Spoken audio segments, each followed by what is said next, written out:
Welcome to another episode of Pursuit. We are continuing on with Psalms 23. We're going to be getting into verse 3 this time. Surprise, surprise. Did anyone expect that? We did 1 and 2 last time. We're doing 3 this time. Asha, do you want to take it away?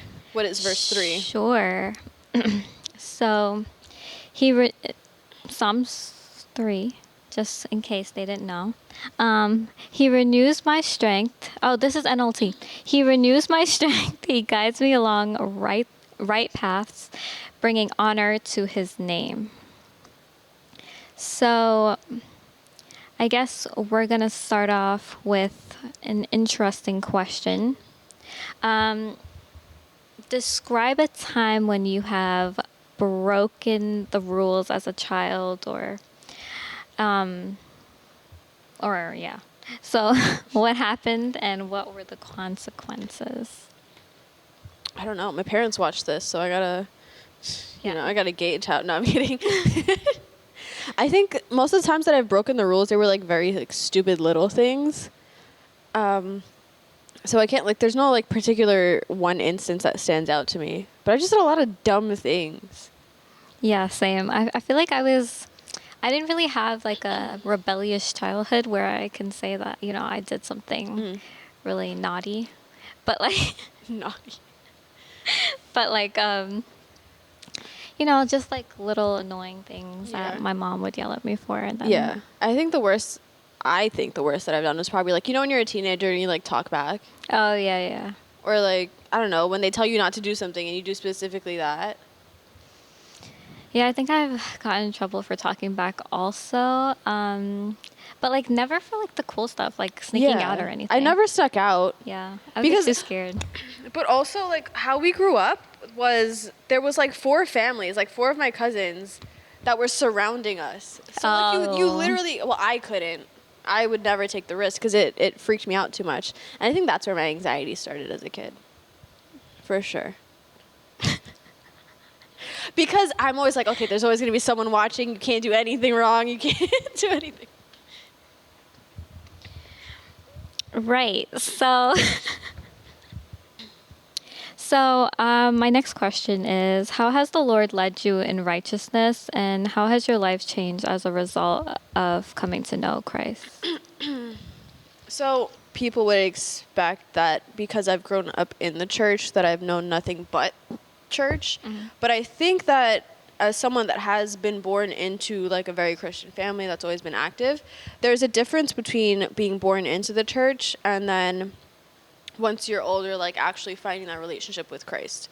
So like I said, I never really did anything crazy, but there's definitely a difference between the type of life you live when you're in the church, but not necessarily like 100% of the church, right? So how has my life changed as a result? I think I stopped looking for validation in things outside of God. Because like a lot of times, especially when you're a teenager, you're younger, you're looking for validation in the people around you, like your school people and whatever, and like how you dress or whatever. But as I have built a relationship like with God and you just stop caring about certain things. Yeah, I agree. I feel like I also like grew up in church as well, but like I feel like for a big bulk of that time, it was like more of my mom needed us to go every Sunday, so it wasn't really a me wanting to go myself until like I really found relationship within church and God. And I feel like I also definitely stopped, like I became more confident in my faith and in myself, that I didn't really feel the need to also, like as you said, get validation from outside.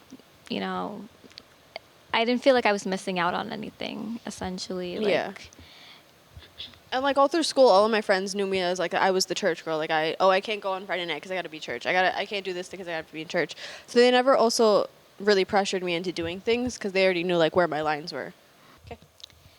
Yeah. So, what effect did that have on you? Them knowing where my lines were. Yeah. Well, as like a high schooler, you obviously want to go out, you want to hang out with your friends. So you did get FOMO a little bit, but it wasn't to the point where I would blatantly disregard what my responsibilities were.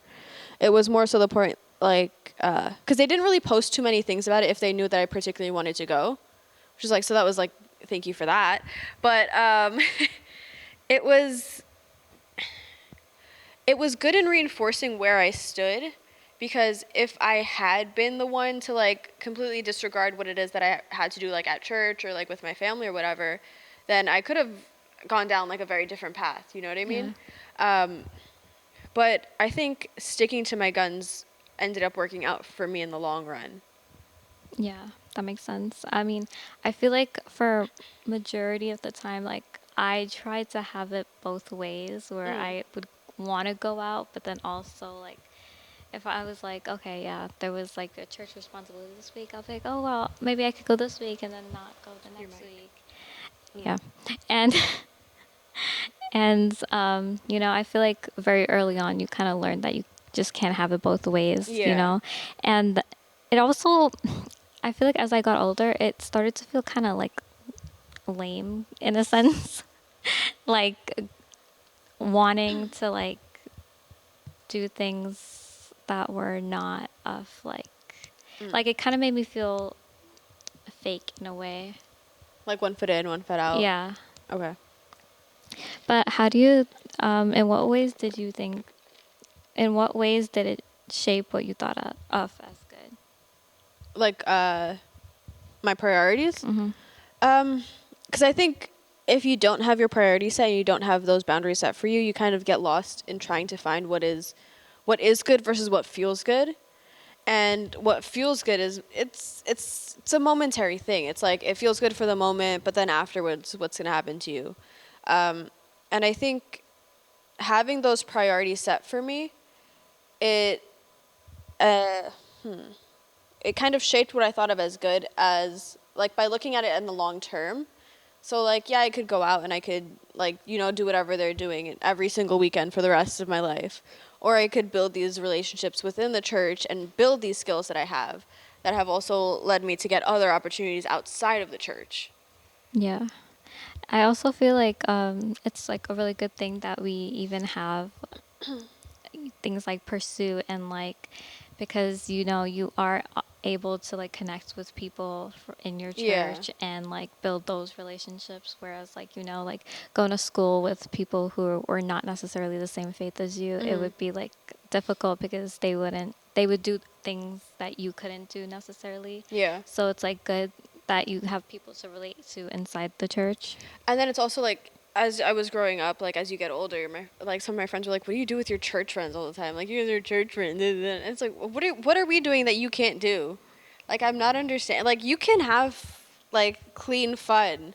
Like it doesn't need to be super like extravagant or like what's the word I'm looking for? Like scandalous or anything. To have like to be entertained and to have fun. Like I don't understand why like some people like okay to each their own, right? But there are certain people where if they're not engaging in certain activities, they just won't go out at all. Yeah.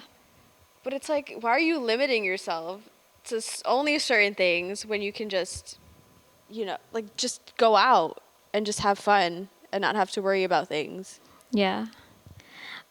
And I feel like, well, we're talking about righteousness, and you know, I think that a lot of the time people expect relationship with God to kind of be like this really, like I can't mess up, like in order for Him to sort of bless us or like think of us as good. Yeah, like worthy. Yeah, like we kind of have to be like on top of our game every single time, and like that's just not how it is.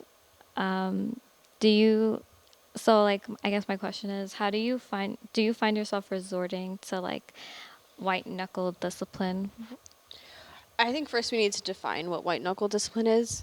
So like when I think of white knuckle discipline, I think of like when you're holding something really really tight and like your knuckles go white, right? So you're really holding on to that idea of I need to be disciplined, I need to do this, this, and this, and I don't think that's ever effective.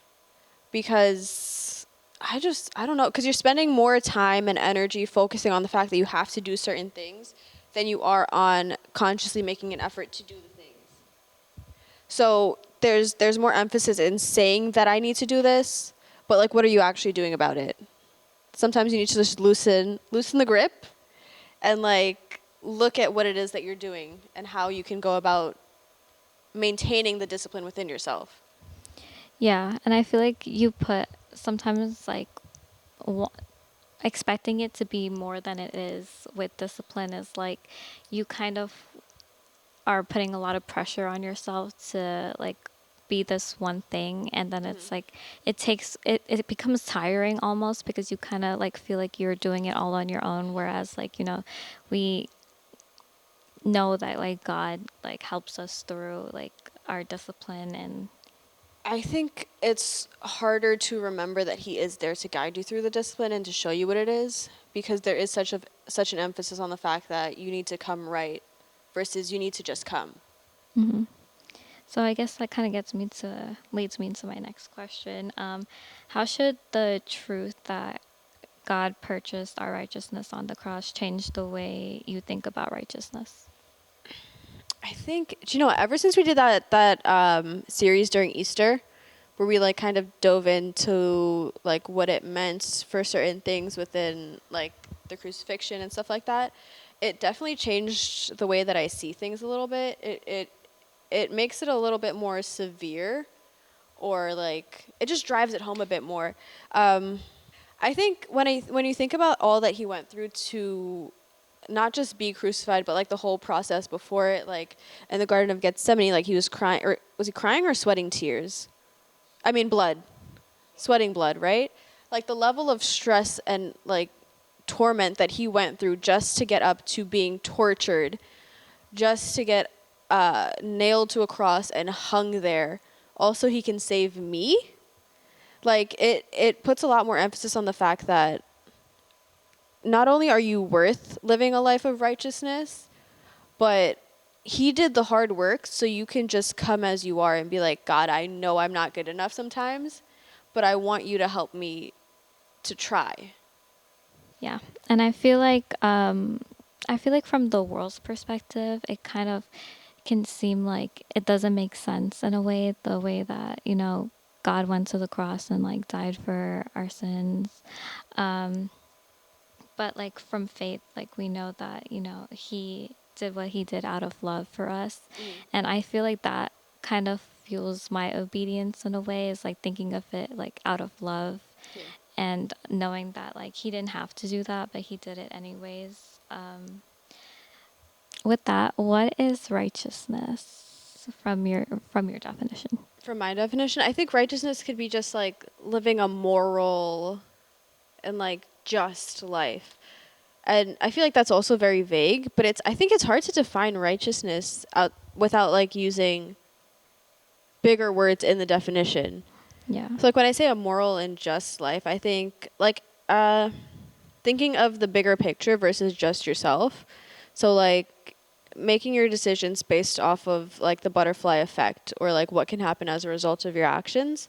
And just in that you're following the laws, you're following like society's rules. You are correct. The definition of righteousness, I have it pulled up Okay. for you people that want to know. It is the quality of being morally right or justifiable. Yes. Ooh, almost word for word. I actually thought that you did look it up, and I was like, whoa, she kind of got it though. Um, yeah, but from that, Well, how would you define it? Like, what are, in your own words? What yeah, does it mean to be a righteous person? well, I would describe righteousness as like, yeah, being like morally right. Or I would like kind of look at it as like being like ethical and honest. I do think that is kind of hard to like break it down in terms that are like less than those words. I don't know how to put it in the right way. Do you find it hard to maintain like I guess a stature of righteousness? Like, what does that even mean to like to be a righteous person? I feel like that's a hard, that's a high standard to reach for many people, based off of like the formal definitions. Yeah, I feel like it's a lot of pressure in the sense like to be righteous. Hmm. Like it's a little bit harder to like live up to, I guess, Hmm. the that word of being righteous. Because I feel like a lot of times on our own, when we try to live up to our definition of righteousness, you kind of just get caught up in the fact that you need to be doing a whole bunch of things. But when you kind of rest it on like casting your cares onto God, right? Like casting your fears of not being righteous enough, or the fact that you have certain habits that make you fall short of being righteous. It kind of takes some of that pressure off of you, because it's not so much like I on my own need to do this, but I'm resting it on God, who knows me inside and out, and who actually has like a plan for my life, more so than I can probably imagine for me. So I think it helps to relieve the pressure, because it can also be very discouraging when you think about like all the ways that you need to maintain righteousness, and I think that's something that a lot of people get tripped up on. So it's like, I feel like that a lot of times it's what fuels the discouragement that a lot of people, especially young people, feel when they're trying to live a life of righteousness, but they're also trying to, like, I want to hang out with my friends still. I want to go out and do the things. So, where do you find yourself discouraged today, do you think? I think I do you know I've been doing this for quite a while now, about 24 years, right? I've been in the church for a while, right? So I've always had my like not my priorities, but my boundaries set. So I feel like it's harder for me to find discouragement in terms of like trying to figure out what it is that I should be doing versus not doing. But I think a lot of people, when they aren't as grounded in the church and they don't have as strong of a foundation, it is very easy to be discouraged when you're trying to toe the line without crossing the line. Yeah, and I feel like earlier that's kind of what I talked about, where Yeah. it's like being lukewarm, like having one foot Mhm. in, one foot out, and you're trying to like do both at the same time, but it obviously doesn't like, work that way. Yeah. And I feel like that's why it's so important to not only like have relationship and understand God's love, and understand that he doesn't need you to be like this perfect person. Mm. It takes like the pressure off on like being righteous in a sense. Yeah, because you don't need to reach the point of righteousness before you come to like to God or to like Mhm. church. Like the point of church and the point of building a relationship with God is to help you achieve that. To like show you the steps that you need to take and to guide you along your path. Yeah. Um, what do you think your what could you do to rest in his provision today? To rest in his provision. I think it's easier said than done to rest in his provision, um, especially for like people that like to be in control and like to be the ones doing all of the things. Um, but I think once you kind of learn to rely on God and learn to rely on the relationship that you have built with Him, it becomes easier to rest in Him. And I think we kind of talked about that. Was it last episode? Um, he leads, yeah, right. We talked about it in the last episode. He leads me beyond to lay on green pastures, right? That was that, right? Yeah, yeah. I guess you could keep that in if you want. But yeah, that's kind of what we talked about last episode, where it's like once you learn to rely and to rest in Him, it kind of relieves a lot of those societal pressures off of you. It's like it's not up to me to maintain your standards. Like I can rest in God, and He can help me to relieve the burdens. Yeah. And I feel like it's important to understand that like God is able to, provide like all our needs, and he's able to do more than you, Hmm. may ask or think. Yeah. And I think that that's really important when remembering